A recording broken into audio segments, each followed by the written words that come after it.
The film starts in 1919 in a small village in Eastern Europe known as Stettel. Herschel Greenbaum, a Jewish laborer, works tirelessly as a ditch digger but earns very little money.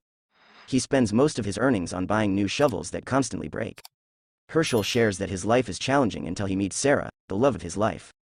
To win her over, he buys her a golden fish from the market, and they become close friends. They both share the tragic loss of their parents, who were murdered by Russian Cossacks. Their biggest dream is to afford their own gravestone one day. A few months later, they get married, hoping for a peaceful life together. Unfortunately, their plans are shattered when the Russian Cossacks attack their village right after the wedding. In order to escape a life of fear, the couple decides to move to America. Although they face frequent encounters with anti-Semitic slurs, Herschel claims that the Americans treat them better than the Russians did. He finds a job at a pickle factory, where he earns a nickel for every 10 rats he kills. Through hard work, they are eventually able to purchase 2 graves to be together even after death. However, everything changes when Herschel accidentally falls into a pickle vat one day. Just as the factory is closed for health reasons, he becomes trapped inside the vat for the next 100 years. Time passes, but no one comes to rescue him. Until one day, 2 young individuals enter the factory and accidentally open the vat's lid with their drone. Even though Herschel had been trapped inside for a century, he miraculously survived. His incredible story quickly spread throughout the city, leading to a convention being organized to explain his survival. The scientists provided a convincing explanation that the media readily accepted. Following this, Herschel was taken to the hospital for a checkup, where it was discovered that, apart from his anger issues, he was in perfect health. During a background check, the doctors made a surprising discovery: all of Herschel's descendants had passed away, except for his great-grandson, Ben. They contacted Ben, who happily agreed to pick up his great-grandfather from Brooklyn. When Ben finally met Herschel, he was astonished by their striking resemblance. Stepping out of the building for the first time, Herschel was captivated by the towering skyscrapers and bustling vehicles. Everything had changed since he last saw New York. Ben was thrilled to introduce his great-grandfather to all the new inventions. Upon reaching Ben's apartment, Herschel was even more amazed. Accustomed to a life of poverty, he found the place to be massive and luxurious. Ben warmly welcomed him to stay as long as he wanted, but Herschel, considerate as ever, declined, not wanting to be a burden. Herschel's excitement grew as he got to taste seltzer water, a drink that was once reserved for royalty in his time. Ben played an old song on Alexa, and the two danced together. After settling down, Herschel curiously asked Ben about his occupation, assuming he might be a doctor or lawyer. To Herschel's surprise, Ben revealed that he was a freelance app developer, passionately working on an app called Boop Bop for the past 5 years. The app aimed to check companies' ethics when purchasing their products. Herschel doesn't see any family pictures on the walls, so he decides to ask Ben about it. Ben then shows him a family photo album, which really touches Herschel's heart. As he flips through the pages, he comes across a picture of Sarah and discovers that he actually had a son. Curious about Ben's parents, Herschel asks him, but Ben seems uneasy and reveals that they passed away in an accident. The following day, they visit the graves of their family, and to Herschel's dismay, the cemetery is in complete disarray. Seeing his wife's neglected tombstone, he can't help but shed tears. To make matters worse, workers are erecting a billboard for Russian vodka right above their graves. This triggers painful memories of the Cossacks who killed his loved ones back in Stettel. Filled with rage, Herschel demands that they take it down, but they refuse, leading him to physically confront them. In the process, Ben tries to intervene but ends up getting hurt instead. As a result, both of them end up getting arrested. Ben spends a significant amount of money to bail them out. On the same day, Ben has a meeting with an investor who was interested in investing in his app. However, he receives devastating news that the investors have dropped him due to his criminal record. Feeling defeated, Ben returns home and blames Herschel for the downfall of his life. Herschel, on the other hand, fails to understand Ben's ideas and suggests starting a pickle business instead. In a fit of anger, Ben tells Herschel that Sarah would be ashamed of him if she were alive. In that moment, Herschel makes a vow to build a successful pickle empire and honor his deceased relatives by taking down the offensive billboard. He storms out of the apartment, calling Ben a disgrace to their family name. Initially, he heads to the grocery store to buy cucumbers, but they turn out to be too expensive. While wandering around, he notices a bin outside the store filled with packed cucumbers. Resourceful as ever, he collects them and scours dumpsters around the city to gather all the necessary ingredients. Using a shopping cart, some salt, and rainwater, he manages to finally create the brine for the pickles. After that, he sets up a small pickle stand by the roadside. He sells his first jar for $4 to a couple. Since he doesn't use any preservatives and offers them at a lower price compared to the grocery store, the number of customers increases.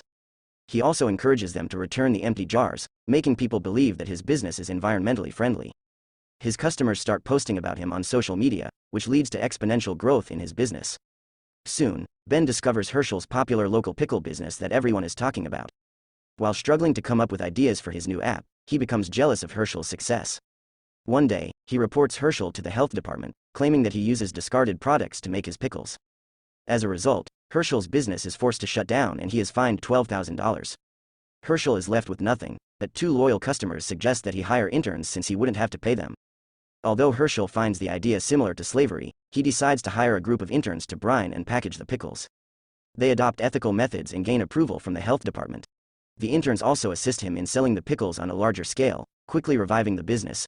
In no time, Herschel earns enough money to buy the billboard and take it down.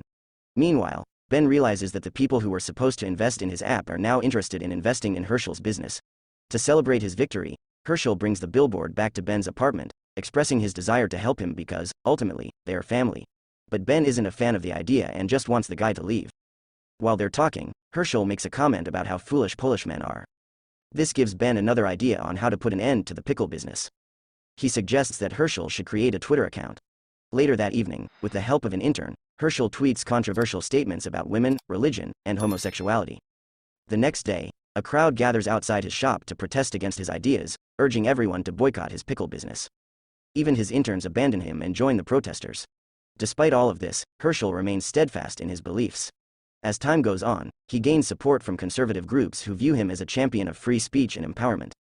He even gets invited to participate in a debate with a college professor on the topic of ethics. Initially, his opinions about women are seen as bold and daring. However, things take a turn when a disguised Ben, from the audience, asks him about his views on Christianity. Herschel goes on to claim that the Virgin Mary invented Christianity to cover up the fact that she had sexual relations. He even goes as far as calling anyone who believes in Jesus an idiot. As a result of this comment, the people who were previously on his side turn against him and chase him through the streets of New York, wanting to harm him for disrespecting their religion. He manages to save himself by hiding in an alleyway.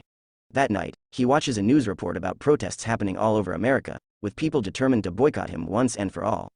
The authorities begin digging into his past, hoping to deport him back to Eastern Europe. Unfortunately, due to the outdated filing system in the storage facility, the paperwork for Herschel's arrival cannot be found. This gives the authorities an excuse to revoke his citizenship. He is labeled a fugitive illegal alien, and the public is urged to report him to the police if they spot him. Herschel, with no other options, turns to his only family member, Ben, for assistance. Determined not to go back to Shtetl, he tells Ben that he plans to relocate to Canada and start a business there. Reluctantly, Ben agrees to help him one last time. The two of them drive to the Canadian borders and make their way through the woods to enter the country illegally. Along the journey, Ben accidentally cuts his palm, and Herschel tears a piece of his clothing to bandage the wound. During the night, Herschel embraces his great-grandson to keep him warm. Despite the hurtful things Ben has said to him, Herschel still considers him family. The next morning, they finally reach the border but have to hide when they almost get spotted by Border Patrol. While they chat, Ben starts feeling remorseful for Herschel and confesses that he was the one who asked him about Christianity to sabotage the pickle business. Ben hopes for Herschel's forgiveness, but instead, he gets punched in the face. Ben falls unconscious, and the commotion attracts the attention of the Border Patrol. Herschel hides and discovers Ben's razor and clothes in a bag. He quickly devises a plan to escape and disguises himself as Ben. The officers mistakenly arrest Ben, thinking he is Herschel, while Herschel himself is set free because he has Ben's ID.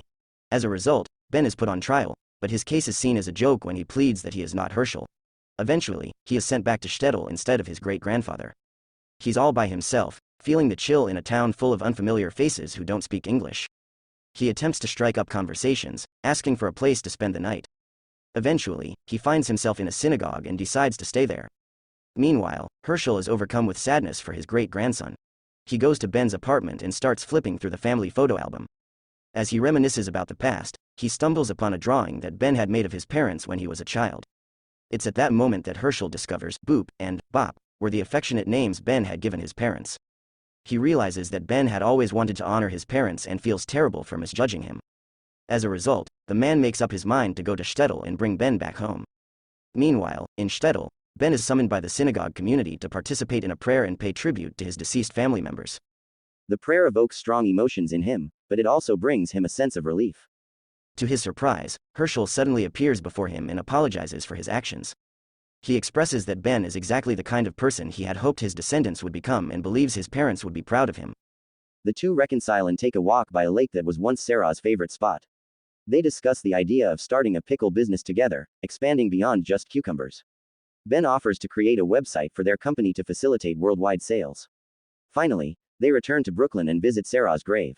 In the closing scene, they pray together in honor of their departed family members. Thanks for watching. Please don't forget to subscribe, like and comment. It will take 1 second of you, but a great milestone for us.